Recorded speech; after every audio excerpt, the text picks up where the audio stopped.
আমরা ইনশাল্লাহ আমরা এখানে 18 কোটি মানুষের বড় একটি জেলের মধ্যে রয়েছি। এই জেল থেকে মুক্তির জন্য আমাদের আগামী লড়াইটা আরো দ্বিগুণ করতে হবে। প্রিয় সাংবাদিক ভাইরা, আপনারা যারা জেলে ছিলেন আপনাদের জন্য অনেকে দোয়া করেছে, অনেকে প্রার্থনা করেছে। বিশেষত ডক্টর ইউনূস স্যার এটা নিয়ে খুবই সিরিয়াস ছিলেন, অনেক উপদেষ্টাও কাজ করেছেন, আমরা তাদেরকে ধন্যবাদ জানাচ্ছি। সাথে সাথে আপনারা খুবই লাকি পার্সন, আপনাদের বিশেষ করে যারা ওয়াইফ ছিল তারা আপনাদের উপর হাল ছাড়ে নাই। প্রত্যেকটা বারান্দা তারা ঘোরাফেরা করেছে, প্রত্যেকটা জায়গায় তারা গিয়েছে, আপনাদের আজাদির জন্য, মুক্তির জন্য তারা লড়াই করেছে। এবং এখানে যারা সামনে আছে তারাও দিনরাত পরিশ্রম করেছে আপনাদের মুক্তির জন্য। অবশেষে আপনারা এসেছেন, আপনাদেরকে আমরা স্বাগত জানাচ্ছি। এবং ওই দিন আমি যখন শহীদ মিনারে নামাজ পড়তে গিয়েছিলাম, শহীদের জানাজার নামাজা, তো ওনার মাথাটা হলো অর্ধেক খুলি ছিল না, চাপাতি দিয়ে কোপানো হয়েছে। এবং 64 জন ওনার মধ্যে নেই, থাইল্যান্ডে আছেন যারা মৃত্যু যে কোনো সময় মৃত্যুবরণ করতে পারেন, প্রহর গুনছেন। এবং ওনার ওয়াইফের সাথে কথা হলো, ওনার ওয়াইফ আমাকে জানালো যে তার 3টে সন্তান আছে। এতদিন হসপিটালের বেডে বাচ্চাদেরকে দেখাইতে পারতো যে এটা তোমার বাবা, তো বাচ্চারা বলতো বাবার এই অবস্থা কেন, বাবা কি কথা বলবে না? তো উনি তারপরেও বললো যে আমি তো বাচ্চাদেরকে দেখাইতে পারতেছি, কিন্তু কয়েকদিন পরে তো আমি দেখাইতে পারবো না। এরকম অসংখ্য মানুষের যন্ত্রণার মধ্য দিয়ে কিন্তু বাংলাদেশে আমরা নতুন একটি ডেমোক্রেটিক ফর্মের জন্য ইচ্ছা পোষণ করেছিলাম। কিন্তু যে বিষয়টা বাংলাদেশে, এটা আপনারা যারা জেল থেকে মুক্তি পেয়ে এসেছেন সেটা দেখেছেন, বাংলাদেশে টোটালি একটা ইলেকশন ইঞ্জিনিয়ারিং হয়েছে, যেটা সেট আপটা অনেক আগে করা হয়েছিল। কে কত আসন পাবে, কিভাবে পাবে। আমার যে ব্যক্তিগত এক্সপিরিয়েন্স সেটা হলো, কেন্দ্র পরিদর্শনে গিয়েছিলাম, মাথায় এসে বসে দিচ্ছে, বিভিন্ন জায়গায় বাধাগ্রস্ত সৃষ্টি করেছে আমাকে। তারপরে হলো সন্ধ্যার পরে একসাথে আমাদের 97 কেন্দ্রে তারা একসাথে অ্যাটাক দিয়েছে এবং আমাদের সবাইকে নাজেহাল বানিয়ে দিয়েছে। তো যেটা বাংলাদেশে হচ্ছে, এটা কর্পোরেট সিস্টেমে একটা ইলেকশন, অর্থাৎ আপনার কাছে 1000 কোটি টাকা থাকবে, আপনি চাঁদাবাজি সন্ত্রাসী দুর্নীতি করবেন, টাকা কামাবেন 5 বছর, মানুষের উপর অত্যাচার করবেন, তারপরে সবার সামনে আল্লামা হিসেবে উপস্থিত হবেন, হয়ে বলবেন আমাকে ভোট দাও। তো মানুষ আপনাকে হলে ভোট না দিল, আপনি এক জায়গায় বাচ্চারে পাঠাবেন, এক জায়গায় বউরে পাঠাবেন, এক জায়গায় ভাগিনারে পাঠাবেন, এবং আপনি এক জায়গায় যাবেন, গিয়ে যে কোনো মূল্যে ইলেকশনের রেজাল্টটা রিগিং করে নিয়ে আসা বলবেন আমি হলাম এমপি। ইনশাল্লাহ মানুষ আমাদের উপর ভরসা রেখেছে। আমরা বাংলাদেশের মানুষের উদ্দেশ্যে যেটা বলতে চাই, আমরা আপনাদের কাছে গিয়েছি, আপনারা আমাদেরকে ভালোবাসা দিয়েছেন পুরো বাংলাদেশে সাপলা করে দিয়ে। আমরা অতটুকু এক্সপেকটেশন করি না যে ভালোবাসা আমাদেরকে দিয়েছেন। একজন মহিলা, তার বয়স 90 এর উপরে, সে সাভার থেকে আমাকে ভোট দিতে এসেছিল, কথা বলতে পারে না, একজন ক্যান্সারের রোগী ভোট দিতে এসেছিল। এই মানুষের ভোট গুলো তারা চুরি করেছে। মানে সোজা কথা, এখানে ভোট চোর। একটা ভোট চোর যদি পার্লামেন্টে যায়, সে তো জনগণের পকেটের টাকা চুরি করবে, ব্যবসায়িক টাকা চুরি করবে, এমন কোন জায়গা নাই যেখানে হলো সে হাত বসাবে না। ভোট চোর তো আছে, এখন হলো চোর দল। এটা আরো বললে ত্রিপল আরো বাড়ানো যায়, ভাগিনা, একদম পুরো একটা গোষ্ঠী শব্দ হলো ভোট চোর। এই পরিস্থিতির মধ্যে দিয়ে যাচ্ছে। কিন্তু যেটা বাজে অভিজ্ঞতা হলো ইয়াং জেনারেশনের, তারা তো কেন্দ্র ছিল, তারা দেখেছে কিভাবে হলো বাংলাদেশে ভোট চুরি হয়েছে। তো আপনারা সাংবাদিক ভাইরা যারা আছেন, আগেও আপনাদের সাথে আমার নির্বাচন কমিশন এখানে বারবার কথা হয়েছে যে বাংলাদেশে ইলেকশন যে সিস্টেমটা আছে, এটা টোটালি এটা একটা করাপ্টেড সিস্টেম। যে সিস্টেমের মধ্যে আপনার অনেক টাকা প্রয়োজন হবে, সেই টাকাগুলো হলো জনগণের পকেটের কাটা টাকা। এই পরিস্থিতি আসলে বাংলাদেশে চলতে দেওয়া যাবে না। যারা এই নির্বাচনটা করেছেন, আল্লাহর দোহাই লাগে, অনেক চান্দাবাজ, সন্ত্রাস, দুর্নীতিবাজকে আপনারা সংসদে ঢুকিয়েছেন, এদেরকে কোনো মন্ত্রণালয় দিবেন না। যতটুকু হয়েছে ততটুকু সীমাবদ্ধ থাকেন। চুরি করেছেন, সেটা চুরি করতে যাবেন না। এখন আমরা বিভিন্ন জায়গায় শুনতেছি, কেউ যোগাযোগ মন্ত্রণালয়, কেউ ওই মন্ত্রণালয়, কেউ গৃহায়ণ মন্ত্রণালয়। আগে যা গণপূর্ত মন্ত্রণালয় চুরি হয়েছে সেগুলোর আমরা হিসাব পাইনি, আগে যা দুর্নীতি হয়েছে সেগুলোর আমরা হিসাব পাইনি। তো মানুষ আমাদেরকে ভালোবাসা দেখিয়েছে, আমরা আগামীতে প্ল্যান করেছি যে মানুষের কাছে যাব, আমরা আরো কষ্ট করব বেশি। যে মানুষগুলো আমাদের ভোট দেয় নাই তাদের কাছে যাব, যাতে তাদের মন জয় করতে পারি, এবং আমরা একটা দাওয়াতি কার্যক্রম আমি চিন্তা করছি শুরু করব, যে সকল লোক চান্দাবাজি সন্ত্রাসী করে, যা বলবো বাবা তুমি এগুলো আর করিও না, নতুন বাংলাদেশ গড়ি চলো, এবং তাদের বাসায় বাসায় যায় তাদেরকে দাওয়াত দিয়ে আসবো। এছাড়া তো আসলে কোনো উপায় নাই আমাদের। জনগণ যারা আমাদের উপরে বিশ্বাস রেখেছে পুরো বাংলাদেশে, আমরা আপনাদেরকে ধন্যবাদ জানাই। বিশেষত আমাদের কয়েকটি আসন যেটাতে আমরা পাশ করেছি, সেখানে হলো প্রবাসীদের ভোট। প্রবাসীরা অভূতপূর্ব ভাবে শাপলা করে এবং আমাদের 11 দলীয় জোটে হলো ভোট দিয়েছে তারা। আমরা আপনাদের কোনো কিছু দিয়েই এই ঋণ বাংলাদেশে শোধ করতে পারবো না। বাংলাদেশ যখন বিপদে যাচ্ছে, প্রবাসীরা কিন্তু বাংলাদেশে গণ অভ্যুত্থান হয়ে গিয়ে এসেছিল, এবং আসার কারণে এই মানুষগুলো যারা বাংলাদেশে এসেছে এরা যে বাংলাদেশে ফিরতে পারবে তাদের কিন্তু আশা ছিল না। কাউকে মৃত্যুদণ্ড দেওয়া হইতো, কাউকে আজীবন জেলে রাখতে দেওয়া হইতো। তারা বাংলাদেশে ফেরত এসেছে মানে কি নতুন বাংলাদেশ সৃষ্টি হয়েছে। তা আপনারা ভোট দিয়ে নতুন ভাবে বাংলাদেশকে জাগিয়ে তুলেছেন, গণ অভ্যুত্থান হচ্ছিলেন, আপনাদের দিকে আমরা তাকিয়ে আছি। যখন আন্দোলন হচ্ছিল তখন আপনারা রেমিটেন্স বন্ধ করে দিয়েছিলেন, শাটডাউন কর্মসূচি, গণভোটের পক্ষে হা ক্যাম্পেইন করেছিলেন, এবং সব প্রবাসী গণভোটে হা দিয়েছে নির্বিচারে বাংলাদেশ গঠনের জন্য। তো এখনো নতুন বাংলাদেশে আপনারা দেখবেন এক চোর তো ইন্ডিয়া পালায় গেছে, আরেকজন চুরি করার জন্য রেডি হচ্ছে। এই চোরদেরকে কিভাবে চুরি থেকে ঠেকানো যায় আমাদেরকে সবাইকে একটু সজাগ থাকতে হবে। এখন নতুন করে কুসুম কুসুম প্ল্যান হয়েছে, এই যে আপনারা দেখছেন বিরোধী দলীয় বাসায় হলো একটু যাওয়া আসা করতেছে, কিন্তু বিরোধী দলীয় যাওয়ার আগে এটা জনগণের কাছে যাওয়া উচিত এবং এটা প্রতিশ্রুতি করা উচিত যে আমরা এবার ইঞ্জিনিয়ারিং করেছি আর করব না, আমাদেরকে বাংলাদেশে আপনারা ক্ষমা করে দেন, এবং এই যারা দুর্নীতি সন্ত্রাস চাঁদাবাজি সংসদে আমার ভুলের কারণে চলে এসেছে আমি এদেরকে কোনো মন্ত্রণালয় দিব না এবং এদের কোনো পাপের শাস্তি আমি ভোগ করতে রাজি নই। বাংলাদেশে কয়েকটি গুরুত্বপূর্ণ বিষয় রয়ে গিয়েছে, যেমন সংস্কার। আগে যখন আমরা একটু মাঠে কথা বলতাম আপনাদের সামনে যে ইলেকশন ঠেকাইতে চাই, এতদিনে তো আমরা মরিয়া প্রমাণ করিলাম বাংলাদেশে আমরা ইলেকশনে করতে চাই, সংস্কারও করতে চাই। এটা তো অ্যাটলিস্ট এখন আপনাদের বিশ্বাস করা উচিত। এবং এই সংস্কারের জন্য আপনারা কোন প্রক্রিয়া যদি ভুলভুল করেন সেটা কিন্তু বাংলাদেশের মানুষ বসে থাকবে না। এবং আমরা আহ্বান জানাবো, সংসদে শপথ হতে যাচ্ছে, তো চোর বাটপাটা অনেকগুলাই কিন্তু শপথে হলো নিয়ে ফেলবে, এদেরকে অ্যাকাউন্টেবল করার জন্য আপার হাউস প্রয়োজন। আপার হাউসটা যদি সকলে একসাথে নিতে পারতো এটা বাংলাদেশে ভালো হতো। এবং আমাদের জায়গা থেকে আমরা বলতে চাই লোয়ার হাউস এবং আপার হাউস এখন বলবে এটা যে সংসদে রেটিফাই পরে করে নেন না, রেটিফাই তো অনেক কিছু করতে হবে। তো সেই জায়গা থেকে আমরা বলবো যে সংসদে আপার হাউস এবং লোয়ার হাউস একসাথে করা যায় কিনা, এবং দয়া করে আপনারা উচ্চ কক্ষে বিএনপি এবং জামায়াত এনসিপি আমরা সবাই এই প্রতিজ্ঞায় আসি, যারা সংস্কার বুঝে না, যারা সংস্কার বন্ডুল করতে চায় তাদেরকে ওইখানে জনগণের ট্যাক্সের টাকা দিয়ে পাঠানোর দরকার নাই। একটা গাড়ি পাবে, আপার হাউসে বসবে, বসে একটু লাক্সারি যে ঠিক আছে একটু চুরি করলাম এখন একটু বিশ্রাম নেই, চুরিতে সহযোগিতা করছি এই হিসাবে আমাকে আপার হাউসে পাঠাইছে আমি একটু বিশ্রাম নেই। এই ধরনের জনগণের ট্যাক্সের টাকা দিয়ে এটা করা যাবে না। আরেকটা হলো হাসিনার বিচার। আমরা শুনতে পাচ্ছি শপথ অনুষ্ঠানে অনেকে আসছেন, ভালো কথা আসছেন, ডিপ্লোম্যাটিক রিলেশন থাকবে, কিন্তু হাসিনার বিচারের কি খবর এ বিষয়ে আমরা পর্যন্ত কোনো বক্তব্য দেখলাম না। তো এটা যদি ভোটের মাধ্যমে হাসিনা যদি ফাঁসির দণ্ড থেকে নিস্তার পেতে চায় যে আমরা বিএনপিকে কিছু ভোট দিয়েছি, দফারফা হয়েছে, আমি বিচার থেকে মুক্তি পাবো, এই চিন্তা আপনারা করবেন না।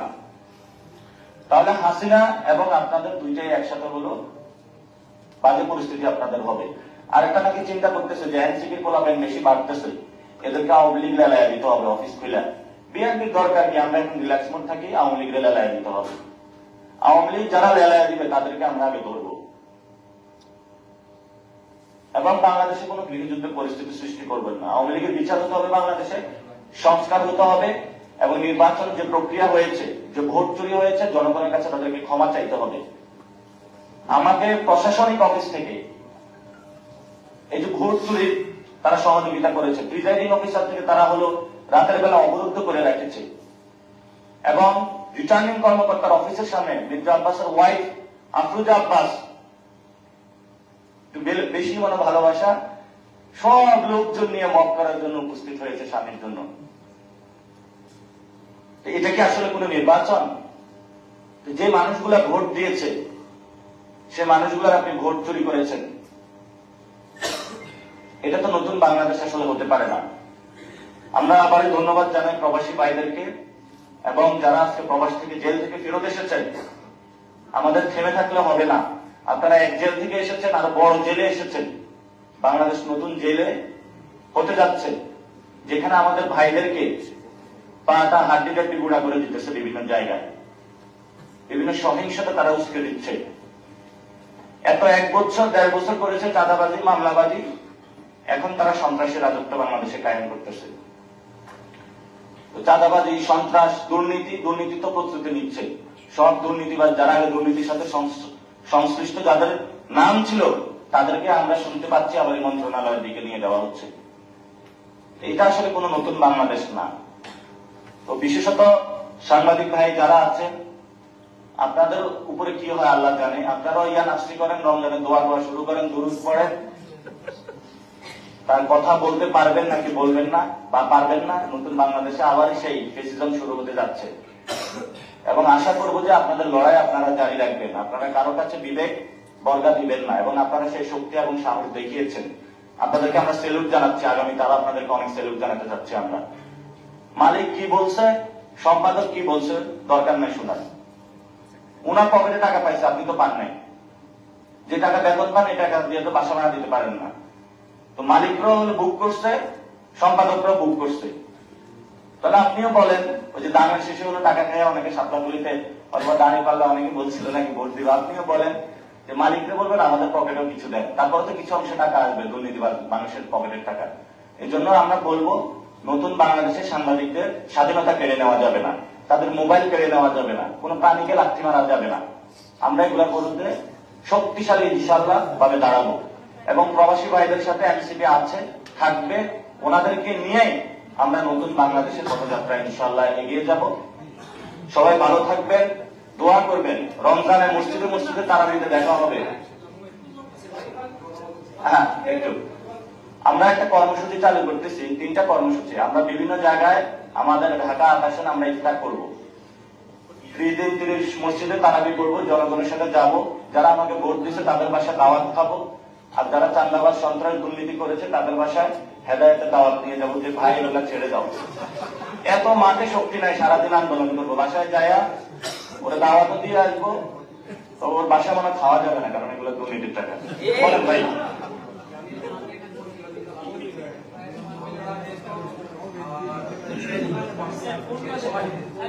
আমরা ইনশাআল্লাহ ভবিষ্যতে আমরা পারবো, আমাদের প্রবাসীরা আছে ইনশাআল্লাহ। ভবিষ্যতে যদি কোনো প্রবাসী বা কোনো স্টুডেন্ট বাংলাদেশে আসতে চায়, আপনারা তোমার আপনাদের ডাকবেন, ইনশাআল্লাহ আমাদের প্রবাসীরা আছে, ইনশাআল্লাহ আমাদের ডাক সারাবে এবং ভবিষ্যতে ইনশাআল্লাহ ইনশাআল্লাহ ইনশাআল্লাহ ইনশাআল্লাহ আমরা সবাই ঐক্যবদ্ধভাবে প্রস্তুত আছি।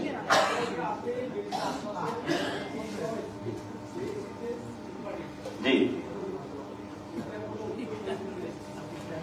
ইসি যেটা জানিয়েছে তারা একটা ট্রাইব্যুনাল করবো। বাংলাদেশে দেখেন ইলেকশন সিস্টেমটা এমন, অর্থাৎ ভোট চুরি হয়ে যাচ্ছে, রিগিং হচ্ছে, কেন্দ্র দখল হচ্ছে, ওই সময় এবং পরবর্তীতে ট্রাইব্যুনাল গঠন পর্যন্ত মাঝখানে তারা স্পেস রাখে না, যেখানে সংযুক্ত যারা এবং যাদেরকে ইঞ্জিনিয়ারিং করে হারানো হয়েছে, ভোট চুরি করা হয়েছে, তাদের কোথায় যাওয়ার জায়গাটা তারা রাখে নাই। এবং তারা বলেছে, এসি মাসুদুর রহমান বলেছেন যেটা ট্রাইব্যুনাল হবে ট্রাইব্যুনালে যাবে। তো বিভিন্ন জনের চিঠি দিচ্ছে, সেই জায়গায় আমরা চিঠি দিয়ে আসছি, তারা চিঠিটা অ্যাকসেপ্ট করেছে, আমাদেরকে রিসিভ কপি দিয়েছে। 1 নম্বর। 2 নম্বর হলো আমাদের 11 দলীয় জোট 30টা আসনের ডেটা কালেক্ট করতেছে, 32টা, এবং সেখানে আমিও আমার ডেটাগুলো উপস্থাপন করেছি। আমরা এজেন্টদের সাথে কথা বলতেছি। আমাদের যারা ভাইরা এজেন্টরা ছিল তারা ট্রমাটাইজ, তাদেরকে অনেক হুমকি দামকি দেওয়া হয়েছে এবং অনেক প্রিজাইডিং অফিসারের উপরে হুমকি দেওয়া হচ্ছে।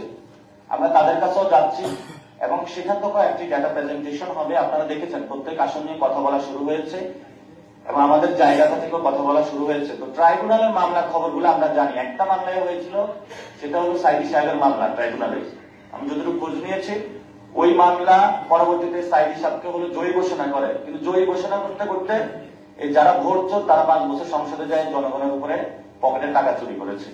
এটা হলো বাংলাদেশের ইতিহাসে। তো বাংলাদেশে এটা আমরা বুঝে গেছি এই ইলেকশনের মধ্য দিয়ে, এবং মানুষও বুঝে গিয়েছে যেটা আমরা বলেছিলাম নিউ সেটেলমেন্ট প্রয়োজন, একটা নতুন সিস্টেম প্রয়োজন।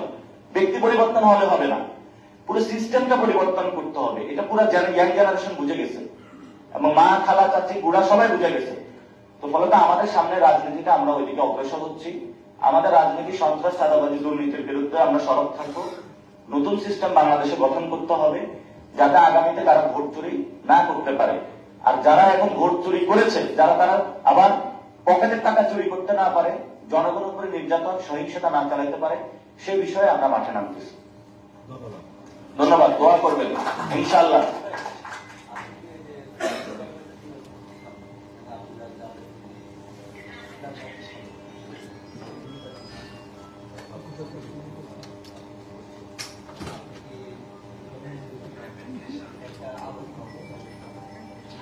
সিটি কর্পোরেশন নির্বাচন, আমি আপাতত এই রমজানে যে মানুষগুলো আমাকে ভোট দিচ্ছে তাদের কাছে যাইতে চাই, তাদের বাসায় দাওয়াত খাইতে চাই, অনেক কষ্ট করে তারা ভোট দিচ্ছে, তাদের সাথে আমি আরো কষ্ট করতে চাই, ইবাদত করতে চাই, এতটুকুই। আমি এখনো এই বিষয়ে চিন্তা করি নাই। অনেকে ফেসবুকে সোশ্যাল মিডিয়া আমি দেখেছি, এবং মানুষগুলো আসলে কান্না করতেছে, এখনো বাচ্চারা এখনো কান্না করতেছে, বিকজ তারা বলতেছে যে আমি ভোট দিয়ে আসলাম, আমার ভোটটা কেন চুরি হলো।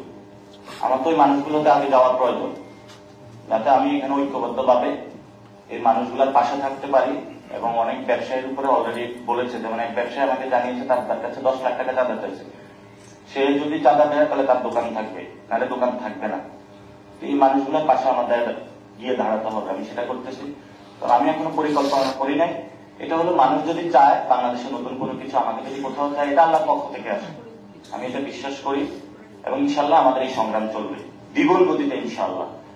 প্রবাসী ভাইদেরকে ধন্যবাদ, এবং আমাদের ইনশাল্লাহ আপনাদের যারা মা আছেন, বোন আছেন, আপনারা অনেক লড়াই করেছেন, বিশেষত আপু সারাদিন কান্না করেছেন আর লড়াই করেছেন। ইনশাল্লাহ আপনারা ভালো থাকবেন। আরো আছে কোশ্চেন যে ভাই একটু করে অনেক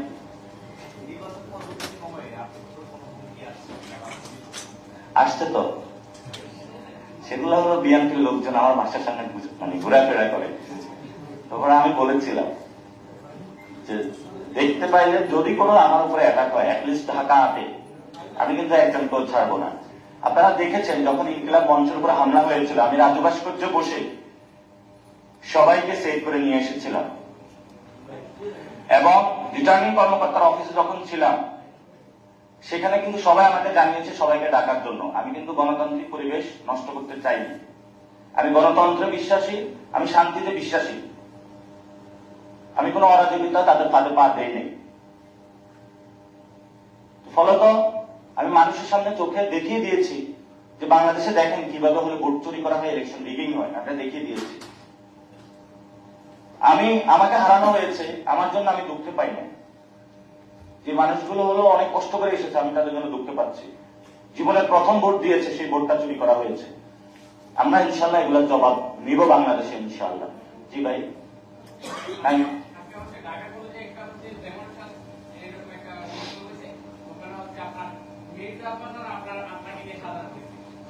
এটা বাংলাদেশে পুরাই বিভিন্ন জায়গায় হয়। যে আমি দেখেছিলাম উত্তরা যেমন খুশি তেমন সাজে একজন নাসিরুদ্দিন পাটোয়ারি ঢাকা আটে সেজে এসেছে।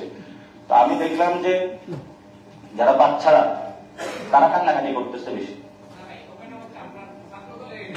ছাত্রদল করছে,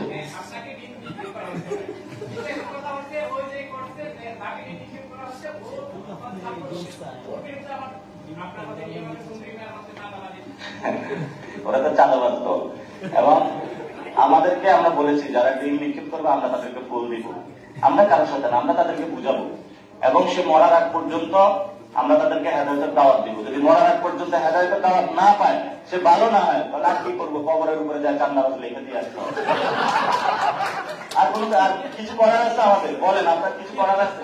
এখন আমাদের সবাই ফোন দিয়ে বলে যে তুমি কথা বলবো না, তোমার উপরে আক্রমণ হইতে পারে। ভাই আমার আমি কোনো রং করে বললাম না। আপনি একটা দুর্নীতি চাঁদাবাজি সন্ত্রাসী করেন, আমার এটা বলতেও যদি বাধা দেন তাহলে তো সমস্যা। তো এটা তো আমাদের এখন তো ইঞ্জিনিয়ার একজনকে বললো ঝামেলা, আমি একজনকে বলেছিলাম ইঞ্জিনিয়ার, উনি আবার বলেছে জনগণকে কনভিন্স করা হলো ইঞ্জিনিয়ারিং। তো জনগণের মধ্যে সেখানে আপনি প্রশাসনকে কনভিন্স করেছেন, ভারতকেও কনভিন্স করেছেন। ভারতের জনগণ তো ওইখানে হলো ইন্ডিয়ান সিটিজেন কিভাবে বাংলাদেশের সিটিজেন হয়? আবার একটা অদ্ভুত কায়দা হয়েছে, যারা দেখি হলো লাঙ্গল ধান সব মিলেমিশে একাকার। এখন লাঙ্গলের যারা ভোট দিছে তারা ভোট খুঁজতেছে, ভোট কই গেল, ভোট তো ধারে চলে গিয়েছে। লাঙ্গলের যারা এজেন্ট, যারা ধানের পক্ষে কাজ করেছে, তো তাদের পার্সেন্টেজ কই? তারা জামার ধারায় বসে আছে, এটা তাদের জেল হয়েছে। ঠিক আছে ভাই, যতটুকু হয়েছে আমার এখন নিরাপত্তাটা আমাদের একটু জায়েজ করে নাও। এখন তারা বলছে ইলেকশনে অংশগ্রহণের সফলতা, মানে ধানের পক্ষে কাজ করার জন্য তাদের সফলতা। এই হলো বাংলাদেশ। দেখবেন সামনে খুব বাজে পরিস্থিতি আসতেছে। এই যে কুসুম কুসুম বিভিন্ন ভাষায় যাচ্ছে, এগুলো লোক দেখানোর বিষয়, এগুলা কিন্তু রিয়েল জিনিস না। এটা যদি করতে হতো তাহলে আগে হলো, উনি তো দেশে এসে বলেছিল, আপনাদের মনে আছে শহীদ ওসমান হাদি ভাই হত্যাকাণ্ডের বিচারে ওনারা প্রতিশ্রুতি দিয়েছিল, আপনারা শুনছেন এটা? কিন্তু এখন আর এটা নিয়ে কোনো কথা বলছে না। আমি মির্জা আব্বাস সাহেবকে অনুরোধ জানাবো, শহীদ ওসমান হাদি ভাইয়ের হত্যাকাণ্ডের বিচার কি হবে? এই আসনটা শহীদ ওসমান হাদি ভাইয়ের, এই বিচার নিয়ে এই পর্যন্ত উনি মুখে কুলু পেটে বসে আছেন, এটা নিয়ে কথা বলবেন, 1 নম্বর। 2 নম্বর বিষয় হলো যে বিকারণ বিভিন্ন জায়গায় ভর্তি বাণিজ্য হয়, এগুলো নিয়ে ওনার কথা বলতে হবে। উনি এগুলো বন্ধ করতে হবে, ওনার নিজের লোক হলেও এগুলো একটু পিঠা ঠিক করতে হবে। আমি শুনেছি ওনার বাসায় নাকি উনি ফুল টুল ছিঁড়ে ফেলে, বলে যে এই ছেলে কিভাবে এত ভোট পায় আমার, তোমরা কি করছো? আবার বলতেছে যে কেউ যদি চান্দা নেস তাহলে আমি তোদেরকে শুট করবো। তো এখন দেখি বিএনপির এরাই শুরু করছে এলাকা এলাকায় গিয়ে যে চান্দাবাজি বন্ধ করতে হবে। ইনশাল্লাহ এটা আমাদের সফলতা। তারা যদি বন্ধ করে আরো ভালো, তারা যদি বন্ধ করে আরো ভালো, আমরা তাদেরকে সহযোগিতা করবো। আমরা তাদেরকে দেখিয়ে দিব তার আশেপাশে কোন কোন চান্দাবাজ আছে, আগে এটা ধরতে হবে, আমরা তাদেরকে চিহ্নিত করে দিব। আমরা একটা চান্দাবাজ.com খুলেছিলাম, আপনারা তো জানেন, সেটা তাদের 1000 রিপোর্ট করেছে। আমরা সেগুলো আস্তে আস্তে আপনাদের সামনে পাবলিশ করবো, এদেরকে ধরিয়ে দিব। আমার কাছে এখন প্রচুর ফোন আসে, কোথাও কি চান্দাবাজের শিকার হলে, ভাই আমার এই অবস্থা, আমার কাছে হলো চান্দা চাইছে। চান্দাবাজ ইনশাআল্লাহ বাংলাদেশ থেকে নির্মূল হবে। এবং আমাদের নেক্সট ফাইট হচ্ছে দুর্নীতি, কারণ বিএনপিতে সরকার গঠন করবে, এটা তো দুর্নীতি আগে করছে না। 2001 থেকে 6 পর্যন্ত দুর্নীতিতে চ্যাম্পিয়ন ছিল তারা, ছিল না? এটা তো অস্বীকার করতে পারবেন না। এবং সেখানে হাওয়া ভবন ছিল, এবার কোনো হাওয়া ভবন চলবে না। আমরা দুর্নীতির বিরুদ্ধে বাংলাদেশে আরেকটি অভ্যুত্থান হবে ইনশাল্লাহ, যদি তারা দুর্নীতি করতে চায়। No tolerance with the corruption, কোন একদম জিরো টলারেন্স করাপশনের সাথে। ইনশাল্লাহ আমরা মাঠে থাকবো, মানুষের লড়াই চলবে দ্বিগুণ গতিতে। সবাই ভালো থাকবেন, দোয়া করবেন।